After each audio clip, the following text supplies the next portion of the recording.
महाराष्ट्रात प्रमुख पर्वतरांगा किती आहेत आणि कोणत्या आहेत? याचं उत्तर मला नाही माहिती. 5 आहेत. सह्याद्री आणि सातपुडा सगळ्यांना माहित आहेत. उरल्या Okay. 3, सातमाळा अजिंठा, हरिश्चंद्र बालाघाट आणि शंभू महादेव डोंगर रांगा. इंटरेस्टिंग. ओके. सगळ्यांना माहिती आहे सरदार वल्लभभाई पटेल यांनी जे प्रिन्सली स्टेट्स होते त्यांना जुळवून घेतलं, भारतात आणलं वटेवर.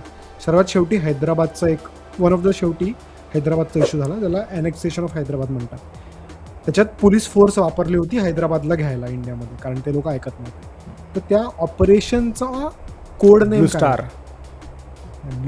ब्लू स्टार आपलं तेवालं होतं इंदिरा गांधीच्या अरे हां, हत्येनंतरचं ते होतं. होतं. याचं नाव होतं ऑपरेशन पोलो. शेट अगेन सॉरी, ऑपरेशन पोलोबद्दल मी तुला नंतर सांगतो. पुढचा प्रश्न, महाराष्ट्राच्या सीमा किती राज्यांना लागतात? ते राज्य कोणकोणते?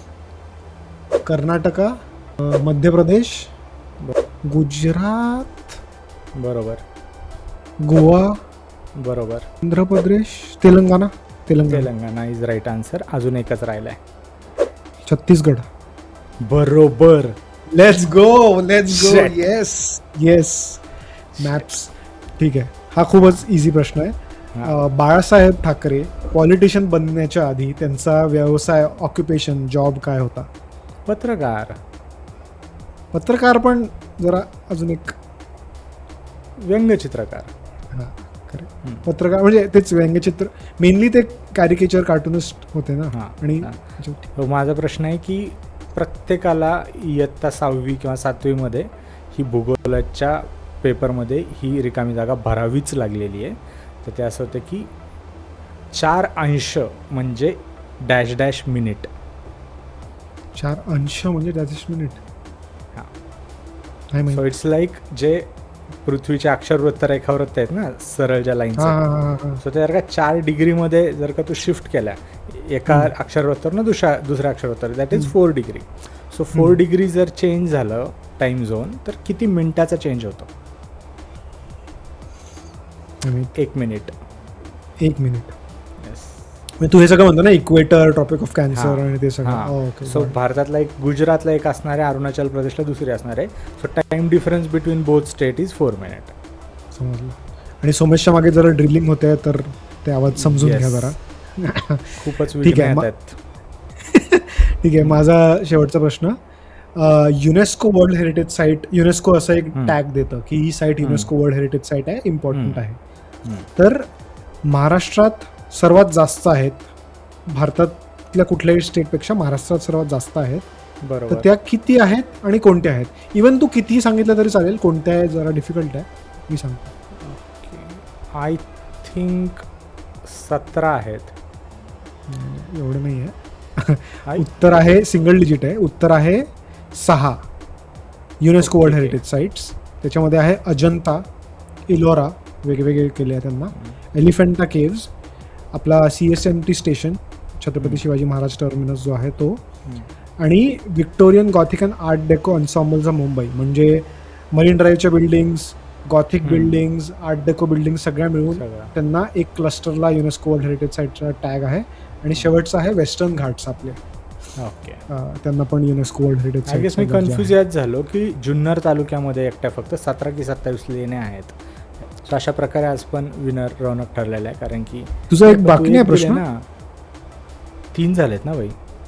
झाले का? अच्छा, ठीक आहे. हां, 3 झाले. ठीक आहे. तू 2 प्रश्नाची उत्तर दिलेस ना? 2. हां, तूच विनर आहे परत एकदा. येस. सो Anyway, आजचा जो व्हिडिओ आहे तो फक्त असाच आहे. म्हणलं नाही का, हे उगं कोल्ड ओपन ट्रेलरला नको ठेवायला, आपण सगळा व्हिडिओ क्विजचा करू, प्रश्न विचारू एकमेकांना आणि प्रश्नाची उत्तर देताना इंटरेस्टिंग गोष्टी सांगू. मागे ड्रिलिंग चालू आहे, हेडफोन पडतोय आज. सोमेश लय विघ्न आहेत. नाही वाटत. सो ठीक आहे, चल, पहिला मी प्रश्न विचारतो. तू विचार. हां, ठीक आहे. तर महाराष्ट्र टुरिझमचा जो लोगो आहे, आता दिसत असेल तुम्हाला मे बी, असं ऑरेंज कलरचा आणि त्याच्यात काहीतरी बनलेलं आहे. तर त्याच्यात जो स्ट्रक्चर दाखवलेला आहे, जे मॉन्युमेंट दाखवलेलं आहे, ते काय आहे? चल तू सर्च कर सोमेश, जर तुला वाटतं तू सर्च कर आणि सांग. महाराष्ट्र. पण फक्त लोगो बघा काय आहे ते नको. हां, त्यात काय आहे असा प्रश्न आहे ना तुझा. सो त्याच्यामध्ये 2 गोष्टी आहेत. एक आहे मुंबईचं गेटवे ऑफ इंडिया. गेटवे नाही आहे ते एक सॉरी असं असं काहीतरी जे महाराष्ट्र आहे. टुरिझम. हां, ओके, तुझं म्हणणं एक ते मुंबईचं नाही आहे का? माझ्याकडे आहे नाही अजून नाही दुसरा ऑप्शन. ते काय आहे आणि कुठलं आहे ते विचारतोय मी. मला तरी वाटतं हे मुंबईचं ताज समोरचं गेटवे ऑफ इंडिया आहे आणि अरे तू काय त्याच्या बघतोय?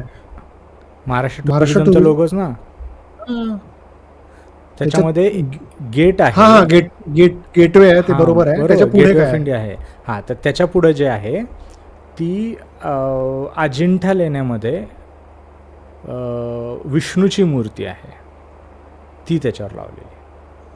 हे सर्वांना वाटतं, मला पण वाटलं होतं, पण ते ॲक्च्युली अजंठाचं नाही आहे. ते आहे एलिफंटा केव्जमधलं पंचमुखी शिवा. सो एलिफंटा केव्जमध्ये cave number 1 if I am not wrong, त्याच्यामध्ये पंचमुखी शिवाचा हा स्ट्रक्चर आहे. त्याच्यात दिसताना जर तू त्याला बघशील तर ते 3 फेसेस दिसतात, बरोबर? एक समोर आणि 2 साईडला, पण ते ॲक्च्युली 2 अजून मागे आहेत, पण ते दिसत नाही because they are facing the other side. तर लोक त्याला कन्फ्यूज करतात विथ त्रिमूर्ती, पण ते पंचमुखी शिवा आहे. पण गेट ते मुंबईचंच आहे.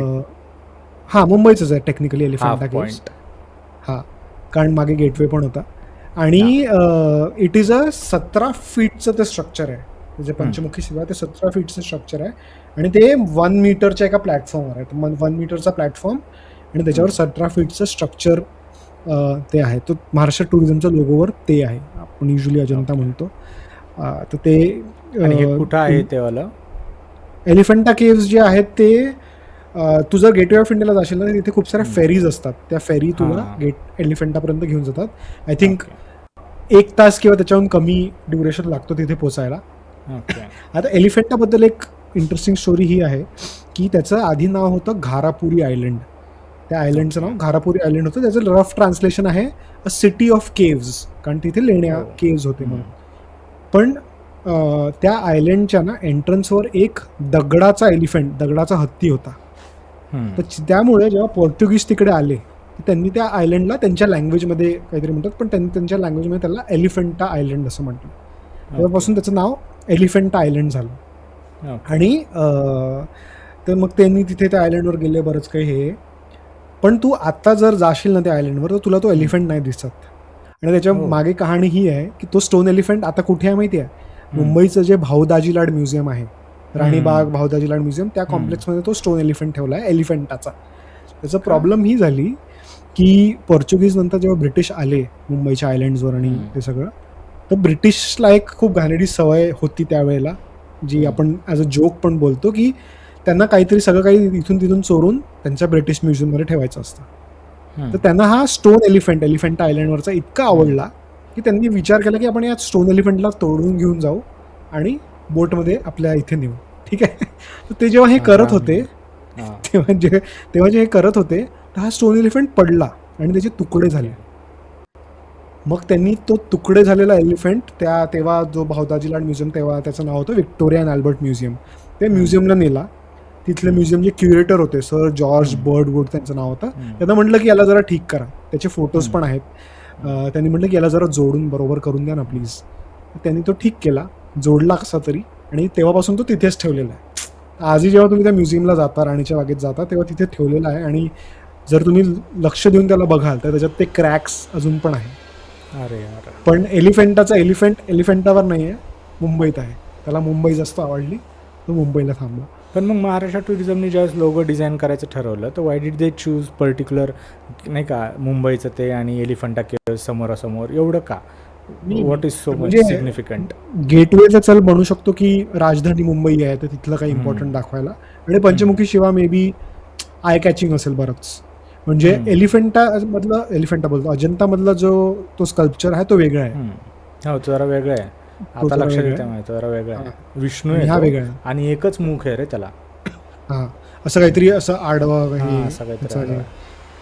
तर हे मे बी आय कॅचिंग असेल म्हणून केलं असेल, आणि जरा मे बी लेझी पण असतील ते की हा ठीक आहे, आणि मे बी इंटरनॅशनल टुरिस्टला जवळ बघायला की काय. अरे तर मग तर तसं तर खूप काही आहे ना. मग महाराजांची गडकिल्ले आहे, लोणार आहे, जवळ ताज हॉटेलमध्ये जायचं, थांबायचं, गेटवे पाहायचा, फेरी पकडायची, अजून त्याला जायचं इकडेच एलिफंटाला. Actually Same. तसं पाहिलं तर त्याच विसिनिटी मधलंच हे हा, लोगो आहे. तेच तर. म्हणजे is Maharashtra tourism just like that small vicinity of हा, ताज टू एलिफंटा तेच तर. टाटांचा इन्फ्लुएन्स याच्यावर. असू शकतं. एनिवे चल घे तुझा प्रश्न घे. माझा प्रश्न असा आहे, जस्ट अ सेकंड. चल घे, माझा तुझा प्रश्न प्रश्न घे. असा आहे, माझा प्रश्न असा आहे की महाराष्ट्रातलं एक असं घराणं आहे आणि एक असा मतदारसंघ आहे जिथनं 2 मुख्यमंत्री भेटलेत महाराष्ट्राला. मतदारसंघ आहे. इंटरेस्टिंग. एक मतदारसंघ, एकच फॅमिली, एकच आडनाव आणि 2 मुख्यमंत्री. 2 मुख्यमंत्री. ओ येस. बारामती पवार. कसं शक्य आहे? दुसरं कोणी नाही तिथे. थोडं हिंट दे ना एक की कुठला रिजन. रिजन विदर्भ. विदर्भ. ओ हो. अरे यार हे मला माहिती होतं बट चल ठीक आहे नाही आठवत आहे. ओके. वसंतराव नाईक आणि सुधाकरराव नाईक. वसंतराव नाईकचे पुतणे सुधाकरराव नाईक, जे दुसरे नंतर मुख्यमंत्री झाले. सो हे यांचं जे मतदारसंघ आहे तो पुसदमध्ये कुठतरी आहे, मला वाटतं की पुसदच नंतर झाला. सो ही जी नाईक फॅमिली होती, दिस बिलॉंग्स टू बंजारा कम्युनिटी, आणि Banjara community is non for त्यांचं शेती आणि या सगळ्या गोष्टी. तर त्याच्यामुळं लहानपणापासूनच त्यांना शेतीची आवड होती. आणि वसंतराव नाईक व यांच्या नावावर अजून एक महाराष्ट्रात मोठा रेकॉर्ड आहे, ते म्हणजे वसंतराव नाईक सलग त्यांनी 3 वेळेस मुख्यमंत्रीपदाची शपथ घेतली आणि longest tenure of CM in Maharashtra is 11 years. So 11 वर्ष कितीतरी महिने ते महाराष्ट्राचे सलग पण मुख्यमंत्री होते. सलग नसतील आय थिंक. सलग आहेत, तेच लोकांना लक्षात येत नाही. His legacy is so drown की कोणी विचार पण नाही करत की यार Vasantrao Naik such a great leader. He was the Actually तसं फर्स्ट पाहिलं पर्सन. हां तसं पाहिलं तर एक स्मॉल ॲडिशन. तसं पाहिलं तर महाराष्ट्रामध्ये फक्त 2 लोक आहेत ज्यांनी 5 वर्षाचा टर्म फुल एक्झॅक्टली. केला आहे. Vasantrao Naik and second is Devendra Devendra Fadnavis. Fadnavis. Yes, Correct. Absolutely. बाकी सगळे सगळे काही ना काही झालंय, काय झालंय, काही ना काही झालंय. हो, आणि विनय आय थिंक देवेंद्र देशमुख तर फडणवीस 4 वर्ष. टर्म हो. कम्प्लीटच करणार आहे, तर हो. 2दा होईल त्याचं. हो. सो वसंतराव नाईक नंतर महाराष्ट्राला एवढं स्टेबल गव्हर्नमेंट देणारा CM म्हणजे देवेंद्र फडणवीस, हां, आणि correct. Both of them belong to Vidarbha. But So, एक सांग की ते रिलेटेड पण होते दोघं. हां. सो वसंतराव नाईकचे पुतणे होते सुधाकरराव नाईक. सो वसंतराव नाईकचं 11 वर्षाचं टेन्युअर संपल्याच्यानंतर ही वॉज ऑफर्ड केंद्रामध्ये मंत्रिपद, पण त्यांनी रिफ्यूज केलं, विदेशात गेले. आणि त्यांना शेतीबद्दलचं त्यांचं प्रेम बघ किती. भारतातली सगळ्यात पहिली कर्जमाफी त्यांनी शेतकऱ्यांना दिली, ती स्वतःच्या टेन्युअरमध्ये. त्यानंतर त्यांनी महाराष्ट्रातले जे कृषी विद्यापीठं बघतो का आपण, परभणी, वसंतराव नाईक कृषी विद्यापीठ, राहुरी, हे सगळे कृषी विद्यापीठं त्यांनी स्थापन केलेत. ही वॉज नाही का सच अ पॅशनेट पर्सन फॉर शेती की त्यांना शेतकरी माहीत असायचे. म्हणजे एखाद्या विद्यापीठाने बियाणं जर का काढलं तर त्याचं टेस्टिंग कोणाच्या शेतात होतं हे त्यांना माहीत असायचं. ही वॉज सो शेतीशी कनेक्टेड माणूस. आणि हे कधी केलेलं त्यांनी, म्हणजे जेव्हा CM होते? 1900 हां, CM होतं तेव्हापासून. CM तेव्हा. अच्छा. If I am not wrong 1971 ते 81 असा काहीतरी एक काळ होता, if I am not wrong. पण मी जे बरोबर काळ असेल तो इथं कुठेतरी एडिटमध्ये टाकल. त्या काळामध्ये ते मुख्यमंत्री होते. त्यांनी खूप मोठे मोठे काम केले. एकदा त्यांनी एक वाघाची शिकार पण केली होती. खूप मुद्दा गाजला होता. त्यांना वाटलं नव्हतं गाजल, पण त्याच बंदी होती वाघाची शिकारायला, आणि मग त्यांनी अपॉलॉजाईज केलं होतं. He was such a great human being की ते विरोधकांचं हे करायला जायचे ना, ते उपोषणाला वगैरे बसवायला, तर त्यांच्यावर निवांत खाली बसायचे, गप्पा मारायचे, आणि उपोषण सुटवलं की त्यांना स्वतःच्या घरी आणून जेवण घालायचे. So he was a cool person. सगळ्यांना त्यांनी शांत ठेवलं होतं. ते वसंत सेना म्हणायचे बघा शिवसेनेला, तर त्यांच्यामुळंच म्हणायचे की त्यांनी अशा पद्धतीने मॅनेज केलं होतं सगळा विरोध की असं वाटायला लागलं होतं की विरोधक त्यांच्याच पारड्यात आहेत. त्यांच्या साईडने. आणि त्यांना पाईप फुकायचा खूप शॉक होता, चांगले कपडे घालायचं, व्हेरी हिरो लाईक पर्सनॅलिटी. आणि सेकंड सुधाकरराव नाईक त्यांचेच पुतणे, ते वारल्यानंतर ज्यावेळेस त्याच मतदारसंघातनं आमदार झाले. शरद पवार ज्यावेळेस त्यांची पॉवर वाढली आणि राज्यातनं केंद्रात गेले, सो त्यांनी ही सगळी जबाबदारी पहिल्यांदा ज्यावेळेस केंद्रात गेले सुधाकरराव नाईकवर गेली. ते पण खूप शेती या विषयामध्ये हे होते, पुढाकार त्यांनी घेतलेला होता. आणि त्यांनी किती वर्ष CM होते ते? खूपच कमी, 1.5-2 वर्ष काहीतरी. 1.5-2 वर्ष. नंतर ते शरद पवारांना पटलं नाही. शरद पवार रिटर्न आले, बोलले हटाव. हां. वा, विदर्भातनं 2 CM, सेम फॅमिली. इंटरेस्टिंग. आणि बघ ना, आता जेव्हा आपण लेगसी पॉलिटिशियन्स फॅमिलीबद्दल बोलतो तेव्हा आपण यांच्या फॅमिलीबद्दल एवढं बोलत नाही. एक्झॅक्टली. जेव्हा सगळ्यात त्यांनी मोठी CM लिगेसी दिली. त्यांची आहे. Technically Yeah. त्यांची आहे. Yeah. आणि from a community which is not so well represented in today's politics. Correct. Interesting. ठीक आहे, मी करू आता माझा. हां. ठीक आहे. तर बाळासाहेब ठाकरे आपण डिस्कस केलं की ते कॅरिकेचर आर्टिस्ट होते, कार्टुनिस्ट होते, वॉट एव्हर यू से. तर त्यांची ऑफकोर्स त्यांनी फ्री प्रेसमध्ये, TOIमध्ये आणि बाकी जागी पण त्यांनी काम केले, त्यांचे व्यंगचित्र पब्लिश झाले. पण त्यांना इंटरनॅशनल ख्याती मिळाली, त्यांची 1-2 जागे पब्लिश झाले. पण त्यांचे 3 कॅरिकेचर्स कोणत्या ब्रिटिश मोठ्या पॉलिटिशियनच्या कॅरिकेचर बायोग्राफीमध्ये फीचर झाले आहेत. ब्रिटिश पॉलिटिशियनच्या युकेचा फेमस आहे तर मग तो विन्स्टन चर्चिल असेल, पण तोपर्यंत तो मेला होता. So no. ॲक्च्युली तुझा आन्सर बरोबर आहे काय की विन्स्टन चर्चिलची एक कॅरिकेचर बेस्ड बायोग्राफी बनली होती. ओके, तू बायोग्राफी बोलला, मी ऑटोबायोग्राफी. नाही, बायोग्राफी, ज्याच्यामुळे त्या कॅरिकेचर बायोग्राफीमध्ये जगात त्यांच्याबद्दल जे पण चांगले कॅरिकेचर्स बनले, be it against him or for him whatever, त्याच्यात त्यांनी जगातनं सगळे फीचर केले होते. तर त्यांनी भारतातनं बाळासाहेब ठाकरेंचे 3 कॅरिकेचर चर्चिलवर बनलेले ते फीचर केले आहे त्या बायोग्राफीमध्ये. आणि तुम्ही पण ते आजही विकत घेऊ शकता आणि ते इश्यू करता. तर युजली माझा पॉईंट हा होता या प्रश्नाचा की युजली बाळासाहेब ठाकरे सगळ्यांना वाटतं की पॉलिटिशियन, हिंदू हृदय सम्राट, जे पण तुम्हाला म्हणायचं आहे. पण त्यांचा हा साईड खूप इंटरेस्टिंग वाटतो मला. सच अ ग्रेट आर्टिस्ट. हां, तेच तर ग्रेट आर्टिस्ट. आणि आपण जेव्हा म्हणतो ना की टेक्निकली जर तू बघशील, शिवसेनेचा जन्म मार्मिक व्यंगचित्र त्याच्यातनं झालेला आहे. ठीक आहे. तर मीडियाचा बेस घेऊन, आर्टचा बेस घेऊन पार्टी बनली आहे Shivsena. Technically it has an artist base. म्हणजे बाळासाहेब व्यंगचित्र काढायचे, अग्रलेख लिहायचे, त्याच्यातनं लोक इन्स्पिरेशन घ्यायचे, ॲक्शन करायचे. मग मार्मिक नंतर ते सामना आला आणि ते करायचे. तर आर्ट थ्रू ही पार्टी बनली आहे लाईक.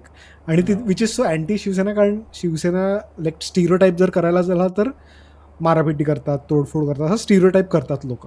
आणि त्याचे कार्यकर्ते पण लाईक रिक्षाच्या पाठीमागे लिहिलेलं असतं, खूप ग्राउंड लेवलचे कार्यकर्ते, नाही का, असं काही आर्ट्सही नाही आहे, कोणी आर्ट्सही नाही आहे काही. तर ते खूप असं अँटी हे वाटतं. आणि म्हणजे ठाकरे मूवी पाहाल तर त्याच्यात हे सगळं दाखवलेलंच आहे की त्यांनी कसं केलं होतं.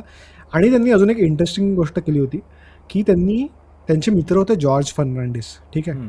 त्यांच्यासोबत मिळून त्यांनी एक डेली म्हणजे एक न्यूजपेपर स्टार्ट केला होता. त्याचं नाव होतं न्यूज डे नावाचा.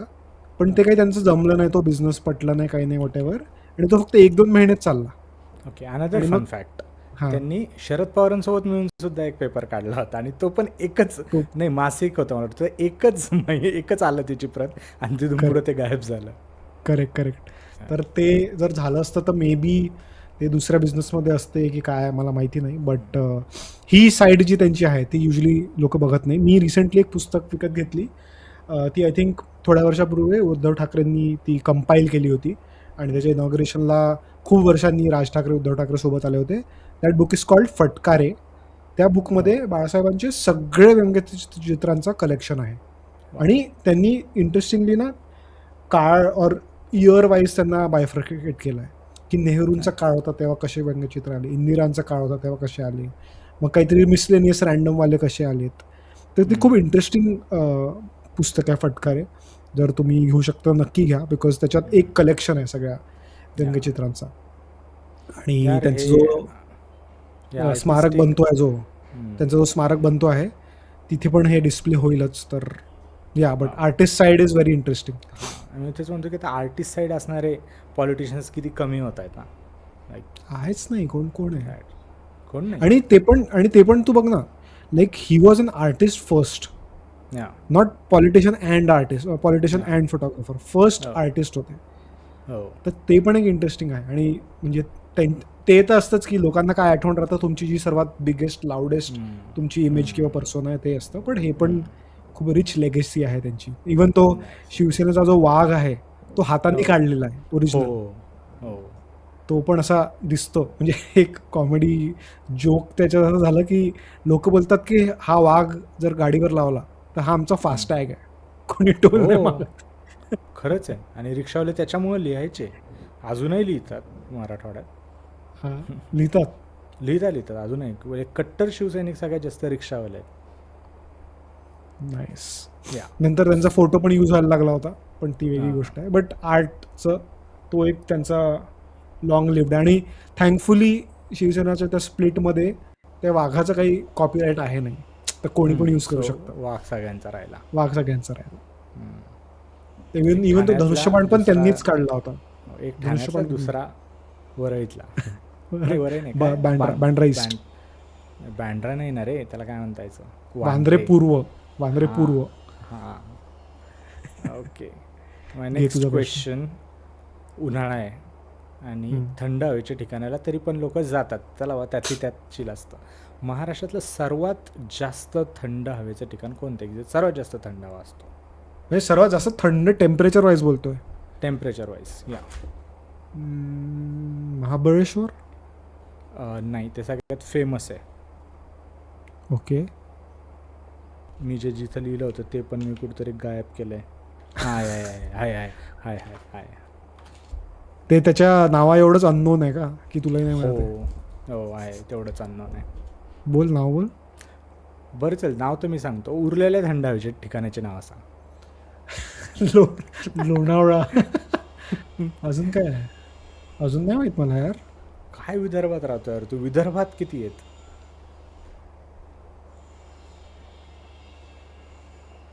विदर्भात तर चिखलदरा. चिखलदरा. ओ येस, ओ येस, कोकणामध्ये सिंधुदुर्गात आहे आंबोली नावाचं.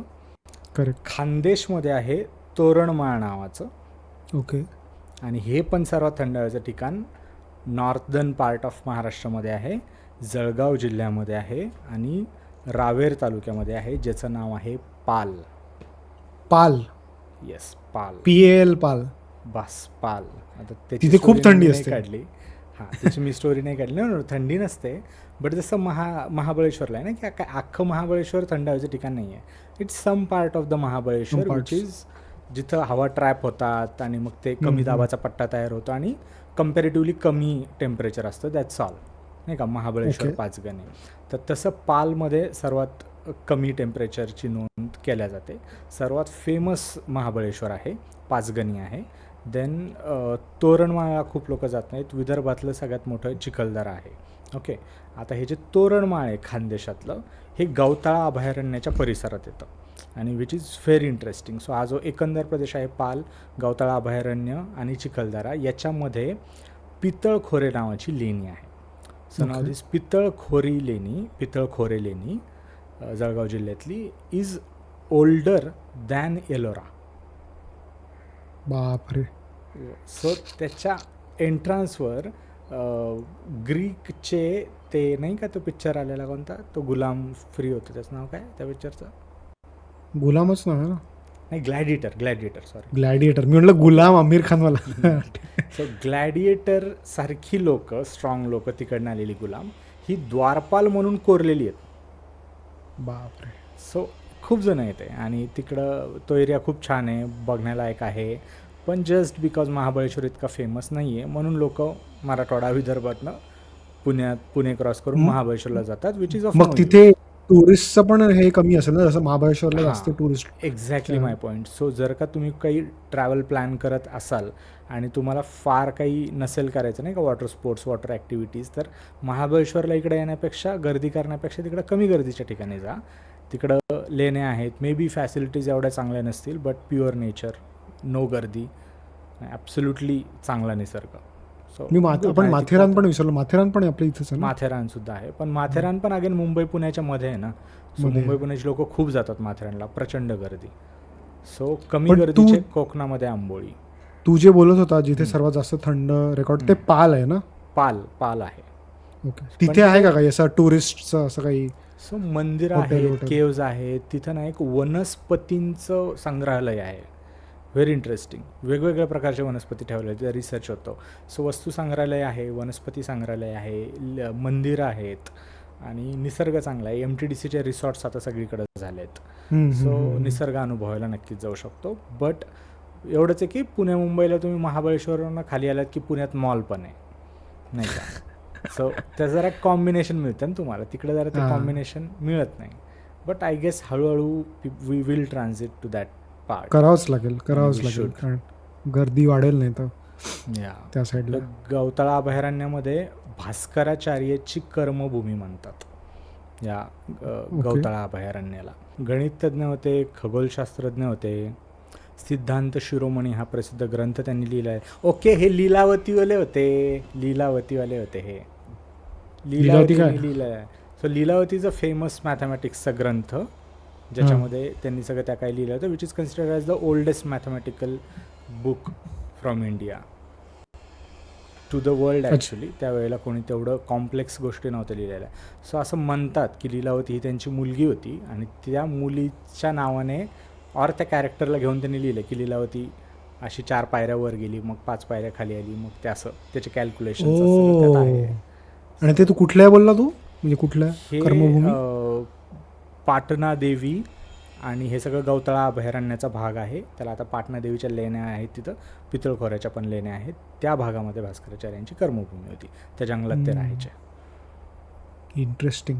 तर घे चल, माझा प्रश्न आहे की मी तुला प्रश्नाच्या मध्ये विचारलं की हैदराबाद स्टेटबद्दल मी तुला विचारलं, तर महाराष्ट्राचे पण काही पार्ट्स हैदराबाद स्टेटमध्ये होते, ठीक आहे? ते कुठले होते सांग. सो जिल्हेवाईज सांगू की काय? हां, जिल्हे वाईज म्हणजे. ओके, सो नांदेड, परभणी, माझा जालना जिल्हा, बीड नाही, बीड नाही, परभणी, जालना, नांदेड, इकडं काय आहे थोडंसं मराठवाडाच बेसिकली सगळा तिकडं होता. मराठवाडा, करेक्ट. हां, बीड पण, संभाजीनगर पर्यंत. करेक्ट, बीड पण होतं त्याचं काही पार्ट, तर बीड पण पकडून घेतो. Basically to name them, Aurangabad which is Chhatrapati Sambhajinagar, Jalna, Parbhani, Hingoli, Nanded, Beed, Latur आणि ओस्मानाबाद विच इज नाव धाराशिव. हो, लातूर पण होतं. हां, तर त्यामुळेच आपल्याला त्या रिजनमध्ये जेव्हा तुम्ही जाता की तुम्हाला थोडी तिथे नॉन हिंदू मुस्लिम पॉप्युलेशन पण दिसते, आणि तोच रिझन आहे. तर तुम्ही इमॅजिन करा, बॉम्बे स्टेट वेगळा होता, हैदराबाद स्टेटमध्ये हे सगळं होतं, नागपूर विदर्भ साईड सेंट्रल प्रोव्हिन्सेसमध्ये होतं. In MP. हां, नाही, तेव्हा आधी ते सेंट्रल प्रोव्हिन्सेस म्हणून एक तो होता, MP बनायच्या आधी. सेंट्रल प्रोव्हिन्सेस आणि बेरार नावाचं रिजन होता, ते नंतर त्याचं MP झालं. तर हे महाराष्ट्र असे होते पार्ट्समध्ये. आणि जेव्हा संयुक्त महाराष्ट्र झाला जे आपण म्हणतो, ते मुंबईसह संयुक्त महाराष्ट्र झाला, पण टेक्निकली इथे पण संयुक्तच झाला ना महाराष्ट्र. विदर्भ आला, हे आले, हे तर चल आधी आलेले होते, आणि बाकी पण रिजन्स आले. पण इंटरेस्टिंग हे आहे की मराठवाडा, हे जे मी आता सिटीज बोलले जे हैदराबाद स्टेटमध्ये होते, तर निजामचा रूल होता. तर रफ त्याची हिस्ट्री आहे की जेव्हा स्वातंत्र्य मिळालं त्याच्यानंतर वल्लभभाई पटेलांनी म्हटलं की मी सगळे जे प्रिन्सली स्टेट्स आहेत, लहान लहान स्टेट्स आहेत, हैदराबाद स्टेट झालं, राजस्थानमधलं कुठली रॉयल फॅमिली झाली, बाकी रिजनची झाली, मी सगळ्यांना एकजूट, सगळ्यांना सोबत आणील आणि आपण एक भारत देश बनवूया. तर जेव्हा हैदराबादच्या निजामला म्हटलं तेव्हा तो नाही बोलला, कारण की अपॅरेंटली त्या काळात 1930-40च्या काळात हैदराबादचा Nizam was the richest person in the world, or one of the richest person in the world. No, he was richest. He was richest. हां, तर biggest diamond that time, कोहिनूरचा एक part, he was using it as a paperweight. Correct. तर त्याच्याकडे इतकी पैशी आणि हे सगळं होतं आणि त्याचा रूल होता, तर तो बोलला मी कशाला येऊ भारतामध्ये. आणि प्रॉब्लेम हे होतं की हैदराबाद असं पण नाही की कोपऱ्यात आहे की त्याला आपण वेगळं देऊ शकतो, मध्ये आहे ते, surrounded by land on all sides. तर हैदराबादला आपल्या ह्याच्यात घेणं खूप इम्पॉर्टंट होतं. आणि इंटरेस्टिंग अजून एक गोष्ट ही होती की इवन दो त्या पूर्ण हैदराबाद स्टेटमध्ये अराउंड 70 to 80% पॉप्युलेशन हिंदूच होती, but the rulers were Muslims. तर त्यामुळे तो पण एक डिफरन्स होता की ते त्यांचे लॉज हे करायचे वटेवर. तर त्याच्यामुळे हा संघर्ष झाला. ऑपरेशन पोलो जे मी तुला प्रश्न विचारला, ज्याच्यामध्ये आय थिंक ते अराउंड 4 ते 5 दिवस तो ऑपरेशन चालला, ज्याच्यात पोलीस फोर्स यूज केली गेली पटेलांच्या याच्यावर म्हणण्यावर. आणि it is called the annexation of Hyderabad और whatever you call it, ज्याच्यामध्ये 17 सप्टेंबर 1948ला ऑपरेशन पोलोनी हैदराबाद स्टेट फायनली इंडियन युनियनमध्ये मर्ज झाला, म्हणजे तो भारताचा एक पार्ट बनला. नाही तर ॲक्च्युली हैदराबाद त्यांना एक वेगळा देश पाहिजे होता, जे इम्पॉसिबल होतं देणं. आणि इनसाइड हां बोल बोल. हां, आणि त्यामुळे आपण महाराष्ट्र दिन म्हणतो, वॉटेवर म्हणतो, पण 17 सप्टेंबरला आता पण मराठवाडा मुक्ती दिन किंवा मराठवाडा लिबरेशन डे सेलिब्रेट होतो अजून. हो. So inside story to this, प्रत्येक तो जो निजाम होता तर त्याचा प्रत्येक गावामध्ये ना, मोठ्या मोठ्या गावामध्ये त्याचा एक माणूस असायचा, जस्ट लाईक आताचं डिस्ट्रिक्ट मॅजिस्ट्रेट. तर त्याला म्हणायचे रझाकार. रझाकार, असे yes. खूप सारे रझाकार होते. तर तसं आमच्या गावात पण एक रझाकार होता. आणि माझ्या आजोबा सांगतात त्यावेळेस तेही छोटे होते. माझ्या आजोबाचा जन्म आय गेस 1942चा आहे. तर ते त्यावेळेस एक 10-1 वर्षाचे असतील मे बी. तर ते सांगतात की आले होते ते, आणि मग एक छोटीशी लढाई पण झाली ती गावात. म्हणजे ते वाड्यात होते, म्हणजे आपल्या भारतीय सैनिकांनी तो वाडा घेरला आणि मग फायरिंग सुरू झाले. तर ते एक 2-5 मिनटं फायरिंग झाली असेल तिकडून इकडून. मग त्यांचे काही लोक जखमी झाले आणि मग ही सरेंडर, तो रझाकार. सो ही टोल्ड मी की तो रझाकार एवढा म्हणजे जुलमी होता की मग त्याच्यानंतर लोकांनी त्याच्यावर जुलूम केले, कारण की एक्झॅक्ट क्राईम प्रूव्ह नाही झाला. तर मग ही बिकेम बेगर. आणि ही सेड की that Razakar came back to गाव भीक मागायला, की आता त्याला सर्वाईव्ह करायचं उरलेलं, आणि गावाने दिली त्याला. सो गावाने कलेक्ट करून एक मनी दिली so that he can live nicely. आणि तो तेव्हाच्या औरंगाबादमध्ये, आता छत्रपती संभाजीनगरमध्ये राहायचा, तिथला रझाकार. आणि अशाच स्टोरीज मराठवाड्याच्या छोट्या छोट्या गावांमध्ये आहे. आणि व्हेरी इंटरेस्टिंगली त्यावेळी ना कम्युनल हार्मनी खूप बेटर होती. सो आजोबा सांगतात की जे मुस्लिम लोक होते आणि दंगली ज्या पेटल्या त्यावेळेस, सो त्याच्यामध्ये त्या लोकांना यांनी घरात लपवलं. सो अशा गोष्टी झाल्या. आणि अशा stories all over the Marathwada बघायला मिळतात. So that should also be appreciated की एवढं मुस्लिम हिंदू होऊन पण that part of the region always नाही का stayed for its communal harmony. Correct. आणि त्यावेळेस इवन जिन्नांनी पण म्हटलं होतं की नाही, हैदराबादला तुम्ही करू नका, फोर्सफुली नका घेऊ, वॉट एव्हर. ते पण हे झाले होते. पण आत्ताही जेव्हा, आता नावं तर चेंज झाली पण तरी ते थोडेसे त्याचे अवशेष असतात. फॉर एक्झाम्पल औरंगाबाद नाव होतं, तो पार्ट होता. उस्मानाबाद नाव होतं. दौलताबाद किल्ला तिकडे आहे, तो आधीचा होता बट तो पण एक पार्ट होता तिथलं. त्यामुळे थोडं फूड क्युझिन पण जरा इव्हॉल्व्ड आहे. येस, तू आता छत्रपती संभाजीनगरला जाशील ना, ते नान खलिया नावाचा एक प्रकार मिळतो, टोटली मुघली प्रकार. लाईक तो बघून असं वाटतं की तू कराचीमध्ये आला आहे. आणि that's a good part as well ना, जे खातात नॉनव्हेज, की भाई एवढा ऑथेंटिक प्रकार तिथं मिळतो. आणि all over the Maharashtra, like सोलापूरला तू गेला तर भाषा पण तशी आहे. आतला इथले मुस्लिम पण इथलेच आहेत ना शेवटी, ते इथल्या कल्चरमध्ये वाढलेत. सो ते त्यांच्या घरीसुद्धा जी भाषा बोलतात ना, ती पण काय प्युअर उर्दू हिंदी नसते, ती मराठी हिंदी अशीच असते. तू काय को आया इधर, उधर को जाने का ना, मैं इधर बैसा था, असं म्हणजे काही पण ती. आणि ती मियाभाईवाली लँग्वेज जरा ती असते ना, हैदराबादवाली तशीवाली ती आहे. आणि एक बाता कर रे तुम.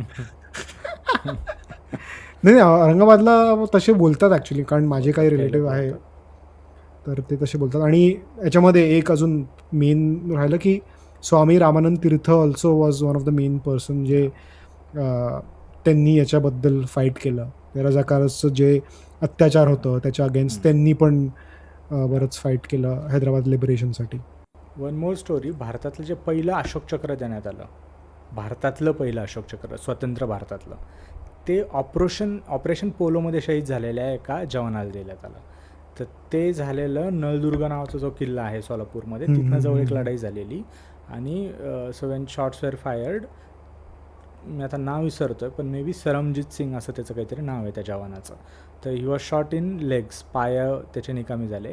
तर ही क्राऊल्ड, तो असं करत तिथपर्यंत गेला, ग्रेनेड काढले, त्या बंकरवर फेकले आणि ते उडवलं. सो त्यांना पहिलं अशोक चक्र देण्यात आलं. So that also happened in operation polo. Interesting. तुझा प्रश्न बाकी आहे? येस, माझा प्रश्न बाकी आहे.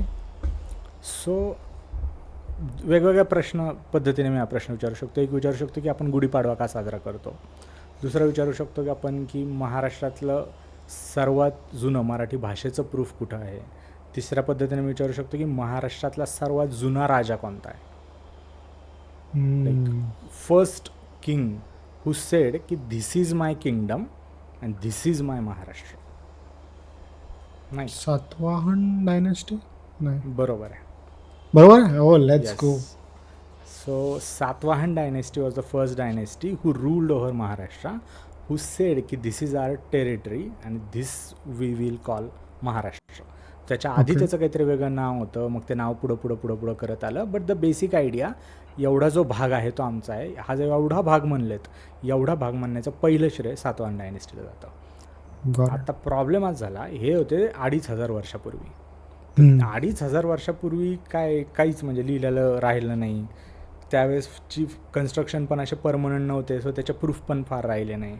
त्याच्यामुळं सातवाहन डायनेस्टी सातवाहन डायनेस्टी खूप मोठी होती. त्यांची पहिली राजधानी होती त्यांची पहिली राजधानी होती प्रतिष्ठान म्हणायच्या पैठणला. आणि आय गेस देन त्यांनी ती राजधानी जुन्नरला शिफ्ट केली की जुन्नरला होती आणि मग पैठणला शिफ्ट केली, मला आठवत नाही. सो त्यांच्या राजधान्या होत्या. सो इमॅजिन कर, जो माल समुद्रात नाही यायचा, तो माल जो जसं आपण बोललो ना आता की मिसिंग लिंक आणि ह्या सगळ्यामुळं आता आपल्याला घाट चढता येतोय आणि तो माल प्रदेशात पोहोचतोय नाही का. बरोबर. पुण्यावरनं अहिल्यानगर, छत्रपती संभाजीनगर, नागपूर इकडं असा जातोय. त्यावेळी हे घाट रस्ते जे होते त्यातला सगळ्यात महत्त्वाचा रस्ता होता Naneghat. That was a trade route. So त्या ट्रेड रूटने सगळ्या गोष्टी वर यायच्या. तर नाणेघाट त्यांचा मेन सोर्स ऑफ इन्कम होता. जसं आत्ता आपलं सोर्स ऑफ इन्कम महाराष्ट्राचा काय, तर हे मोठे मोठे हायवेज आहेत, ट्रेड होत राहतो राईट, महाराष्ट्राला खूप सारा टॅक्स मिळतो. त्यावेळी ते होतं.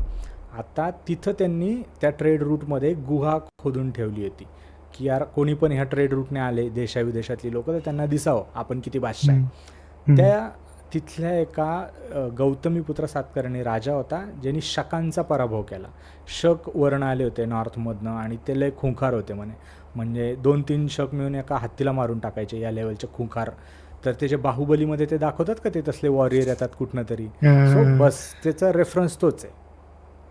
ओके, आता तिथं तसे ते आले आणि मग गौतमीपुत्र सातकर्णी राजा, सच अ बिग किंग, तो बोलला की मी जोपर्यंत यांना हरवणार नाही ना म्हणे, तोपर्यंत मी राजमहालातच झोपणार नाही. तो खाली झोपला, सैन्यासोबत झोपला. आणि he was the first king who said की मी आपल्या राज्याला वाचवण्यासाठी त्यांच्याशी लढणार. So in a way he was the first king who said this is my swarajya आणि मी यांना वाचवणार. आणि त्यांनी वाचवलं, शकांशी लढा दिला, शक गेले, ही डायड अर्ली. सो त्याची जी बायको होती जिचं नाव होतं नागनिका, राणी Naganika.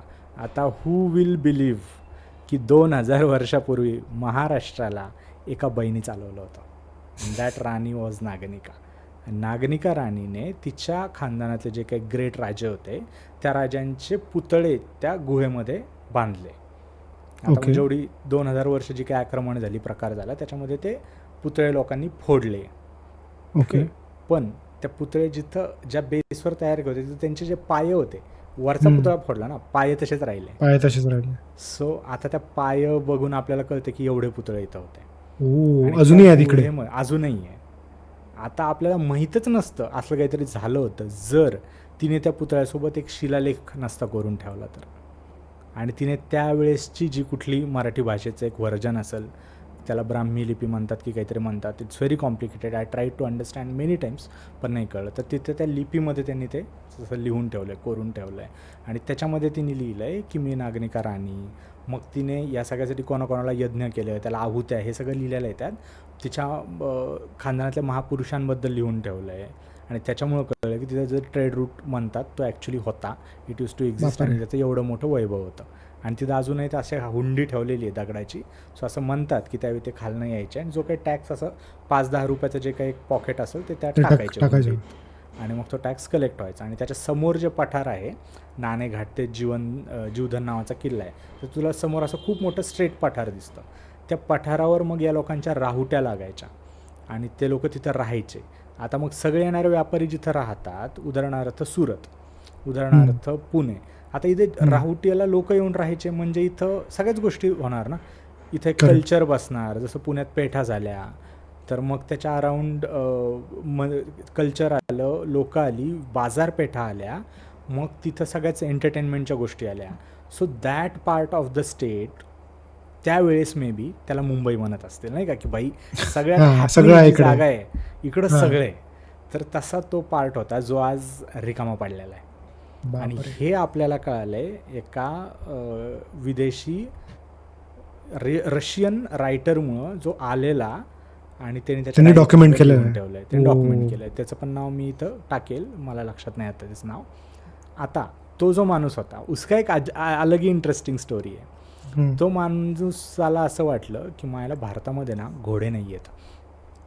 So he came with one white horse, आणि तो व्हाईट हॉर्स त्यांनी आणला. लोक एवढे डिमांडमध्ये होते की त्यांनी तो, नाही का, लयच मोठ्या किमतीला विकला. लोकांना झालं हा. अबे हॉर्स काय असतो, लोकांना त्यावेळेस इतकं भारी हॉर्स माहीतच नव्हता. आपल्याकडे ते खूपच खेचरं, गधे, अशा सगळ्या गोष्टी होत्या ना. तर 2000 वर्षापूर्वी येडे आले ना लोक घोडा पाहून. तर तो रिटर्न गेला, त्याने अजून घोडे आणले आणि विकले. अरे सो बाप. दॅट्स हाऊ ती स्टोरी आहे. आता very interesting reference, Kantara 2 picture पाहिला तू? नाही, पाहिलं नाही. वन पाहिलं. कांतारा 2 पिक्चरमध्ये बोट असती, बोटवर एक व्हाईट हॉर्स असतो, आणि त्यात ते लोक सेम रिॲक्ट करतात की अरे व्हाईट हॉर्स. आणि तिथं पण एक असा ओ. रशियन दिसणारा हे असतो, माणूस असतो, आणि तो म्हणतो अरे व्हाईट हॉर्स कसं काय. मग तो म्हणतो अरे भागताय. मग ते त्याच्यावर बसतो, तो पळतो व्हाईट हॉर्स. सो बाप. आणि तर हा तो तिथनं रेफरन्स त्यांनी यूज केलाय. हां, तिथनं पण दाखवलेलं की ते समुद्रातनं तिथे त्या खाडीत येतात, तो व्यापारी, ते बापरे. ऑल दिस थिंग्स. क्रेझी.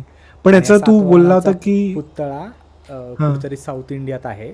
त्याच्यावर अच्छा. कुठल्या तरी एका साऊथ इंडियन हिरोने एक टाइमपास पिक्चर पण काढलाय, which is nowhere near to history. There is no history actually ना. तू कसं म्हणजे त्याला असं सांगणार की की कोणी काय? काउंटर पण काय करेल माहितीच नाही लोकांना. हां, तर काही दाखवतो. exactly. नाही, पण तू गुढीपाडव्याबद्दल बोलला ते काय? सो शकांना ज्या दिवशी सातवाहनाने हरवलं, त्या दिवशी ही सेड की आता सेलिब्रेट करा. त्या दिवशी मराठी नववर्षाची सुरुवात होती, ज्या दिवस शकांना आपण हरवलं. आणि त्यावेळेस गुढी त्यांनी उभारल्या, आणि 2-2.5 हजार वर्षापासून हा सण चालू आहे. त्यासाठी मला गुढीपाडवा सण लय आवडतो, की इट्स सच अ ओल्ड सण भाई, आणि आपण अजूनही साजरा करतोय. आणि पहिल्यांदा आपण परकीय आक्रमण पळवून लावलं, आपला एक राजा होता, ऑल दोज थिंग्स. पण त्या दिवशी गुढीपाडव्याच्या दिवशी अजून पण जागी न्यू इयर असतो ना, आय थिंक. उगाडी असतं जसं, for example I don't know. कर्नाटकामध्ये पण असतो न्यू इयर. पण Okay. मे बी त्यांनी तसं केलं असेल की आत्तापासून आपला नवीन कॅलेंडर चालू वेट अ होतो किंवा सेकंड, कसं काय. त्याचं राज्य कर्नाटकापर्यंत पण जायचं ना, त्याचा Oh, पुतळाच कर्नाटकात आहे. सो समजलं. काहीतरी असेल तसा विषय. पण एक मराठी लेखिका आहेत, त्यांनी हे सगळं खूप छान लिहिलं आहे. त्यांच्या पुस्तकाचा रेफरन्स पण आपण इथं टाकू. तर ते जरा आहेत, त्या लेखिकांसोबत आपण जर पॉडकास्ट करू शकलो तर मजा येईल. तेच यार, म्हणजे कसं आहे, आता ही जी हिस्ट्री आपल्याला म्हणजे शिवाजी महाराजांपर्यंत किंवा त्यांच्या थोड्या आधीपर्यंत आपल्याकडे व्हिज्युअल बघायला सगळं आहे. पण ही जी आधीची आहे, सत्वाना झालं, यादव पिरियड झाला, whatever, राष्ट्रकूट. राष्ट्रकूट झालं, त्याचं काहीच म्हणजे आपल्याला असं व्हिज्युअली नाही आहे. तर ती हिस्ट्री इंटरेस्टिंग पण नाही. म्हणजे मला जर आवडते, पण ती इंटरेस्टिंग नाही वाटत ॲट द मोमेंट. पण जेव्हा कोणी अशा स्टोरीज सांगतात तेव्हा मग इंटरेस्ट येतो की अच्छा असं असेल. वा. असं कोणतरी अजून- आपण याची स्टोरी सांगणारं बोलूया कधीतरी. कारण त्याच्यासाठी visuals खूप लागतील. इन्फॉर्मेशन आहे. हां, नाही, व्हिज्युअल्स लागतील त्यासाठी. असं AI यूज करून असं थोडं AI. दाखवावं लागेल. ते सगळं होऊ शकेल. पण हे काय बॉरोड इन्फॉर्मेशन आहे. काय की मी प्रत्येक वेळी ही सांगतो. याच्यावर मी याच्या आधी एकदा व्हिडिओ पण केलेला आहे भाटुपाला असताना. पण त्यावेळेस पण काहीतरी फॅक्च्युअल एरर होते त्यात. So every time I do this story काही ना काही राहून जातं. एनिवे, तर हे होते आपले 3 प्रश्न. हा long video was about questions and answers. तर तुम्ही पण जर कॉमेंट्समध्ये असे प्रश्न विचाराल आम्हाला तर मजा येईल. आम्ही त्याचा आन्सर द्यायचा ट्राय करू. आणि मे बी पुढच्या एपिसोडमध्ये आपण जर जास्ती कॉमेंट्स आले तर ते प्रश्न आपण सध्या 5 कॉमेंट्स आहे. जर का तुम्ही 10 कॉमेंट केल्या तर आम्ही 10 कॉमेंटला तिथंच उत्तर देऊ. आणि त्याच्यावर तुम्ही 5 रिप्लाय केले तर आम्ही नेक्स्ट एपिसोड. एनिवे, हा होता एपिसोड. थँक्यू फॉर वॉचिंग नरडी लोक. भेटूया पुढच्या सबस्क्राईब करायला सांगत नाहीत आपण, कसं टाइमपास युट्यूबर. अरे मला असं थोडंसं ते क्रिंज वाटतं की मला फॉलो हां, करा, मला मला पण सबस्क्राईब वाटतं. अरे करा नाही, जाऊ दे जाऊ दे तिकडे. चलो चलो बाय. Bye bye.